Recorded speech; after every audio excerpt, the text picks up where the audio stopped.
초기 천주교의 역사 가운데 중요한 역할을 감당했던 예산. 이 땅에 천주교가 처음 들어올 당시의 모습은 어떠했을까요?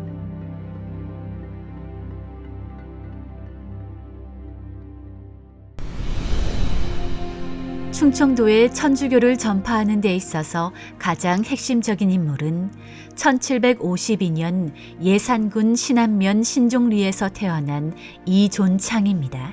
이존창이 서울에 올라가서 권철신이라든가 이미 천주교의 신앙 운동으로 넘어간 분들에게 세례를 받고 이제 고향으로 들어와서 이 충청도 내포 지역의 첫 번째 신자가 됩니다.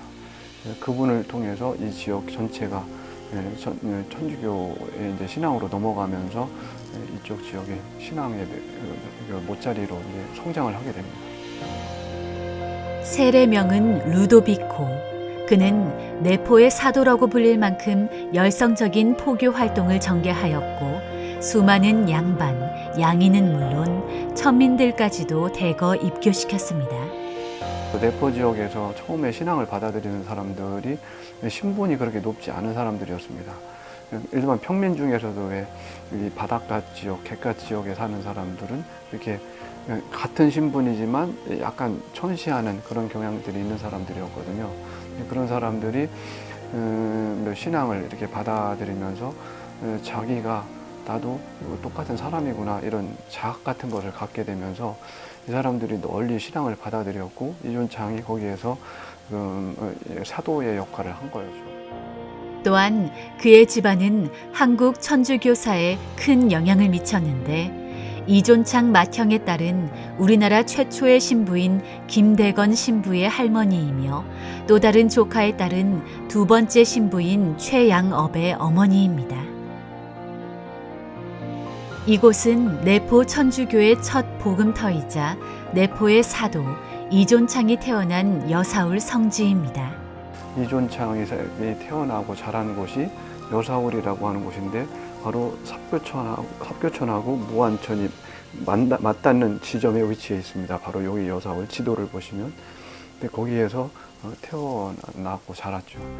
충청남도 기념물 제177호로 지정된 예산 여사울 이존창 생가터는 이존창이 태어나 살던 곳으로 최초로 천주교를 전파하기 시작한 곳이며 동시에 천주교 신앙이 전국 각지로 퍼져나가는데 배후지 역할을 한 곳이기도 합니다. 신앙이 번져갈 때 이 무안천과 삽교천 중심으로 이 신앙이 번져나갑니다. 삽교천 줄기로 가면 이 지역에 배나들이라든가 이런 신앙 공동체들이 생겨납니다. 이 이름 자체를 딱 보면 알겠지만 배나들이라고 하는 곳은 배가 드나드는 동네라는 거죠. 그래서 옛날에는 그 지역에 이제 인원민 마르티노라는 순교자가 있었는데 성리학적 사회 질서를 어지럽힌다는 이유로 모진 박해를 받던 조선 후기. 이곳 베나드리에 형성된 교우촌에도 1817년 10월 천주교에 대한 박해의 손길이 곳곳으로 뻗쳐오며 수많은 신자들을 체포해 갔습니다. 일부 신도들은 혹독한 형벌에도 불구하고 신앙을 지키다가 순교하였습니다. 2014년 8월 프란치스코 교황의 방한 때 복자로 시복된 김정득 베드로가 순교한 예산군 대흥면의 대흥관아 역시 역사의 한 장소라 할 수 있습니다. 양촌 같은 경우는 합덕분당의 전신이에요. 그러니까 우리 충청남도의 첫 번째 본당은 이제 합덕분당하고 공세리분당이 1890년에 둘이 똑같이 이제 형성이 되는데 이 공세리분당은 처음에 이제 간양리에 세워졌고 합덕분당은 양촌에 세워졌던 겁니다. 근데 이 둘이 어떻게 다르냐면 이 삽교촌을 이렇게 중심으로 해서 삽교촌 북쪽에 자리 잡은 것이 간양리고 남쪽에 자리 잡은 것이 양촌이었던 거죠. 그래서 양촌에서 설립되었던 그 본당은 나중에 합덕으로 옮기게 됩니다. 그래서 지금 이 합덕성당의 전신이 된 거죠. 1929년도 그 무렵에 예산에 성당이 생길 무렵에 관할구역은 합덕분당이었던 거죠. 합덕분당에서 이제 예산까지 다 관할을 하고 있었습니다. 근데 이쪽 지역의 신자가 점점 늘어나니까 성당을 분가를 해줘야 되는 거예요. 그러다가 나중에 이제 신자들이 모금을 하고 또 시사하는 분들이 땅을 기증하고 해서 더 터를 넓게 잡고 1934년에 지금 현재의 그 성당이 지어졌던 거죠. 그 성당은 지금 문화재로 등록되어 있습니다. 충청남도 기념물 제164호로 지정되어 충청 지역의 근대 건축물을 대표하는 예산성당. 예산성당은 1935년에 완공된 예산 최초의 서양식 교회 건축으로 고딕 로마네스크 양식의 지상 1층 건물입니다. 붉은 벽돌로 쌓아 전체 외관은 단순하지만 처마와 창둘레 아치 장식 등의 세부적인 부분은 정교하고 섬세하게 표현되어 있습니다. 중국에서는 이미 오래전부터 성당 건물을 이제 벽돌로 짓고 있었거든요.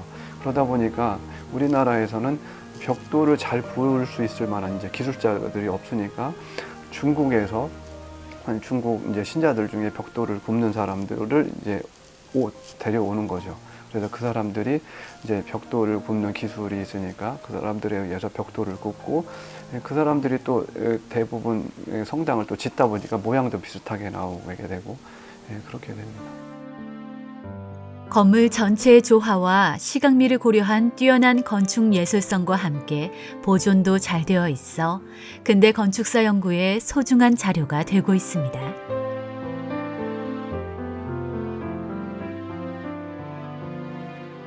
할머니가 그 전에 여기 집을 질 때 밥을 해줬다고 하시더라고요. 여기 짓는데.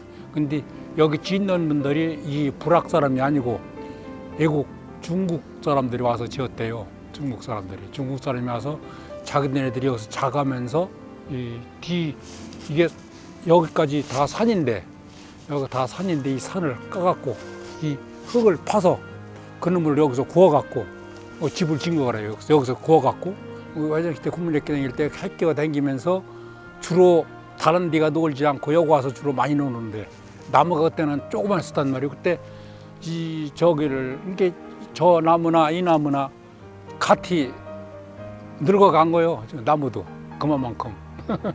그 나무를 지고 잡아당기고 이하다 하다가니 신부님도 혼나고 도망도 다니고 그랬었어요.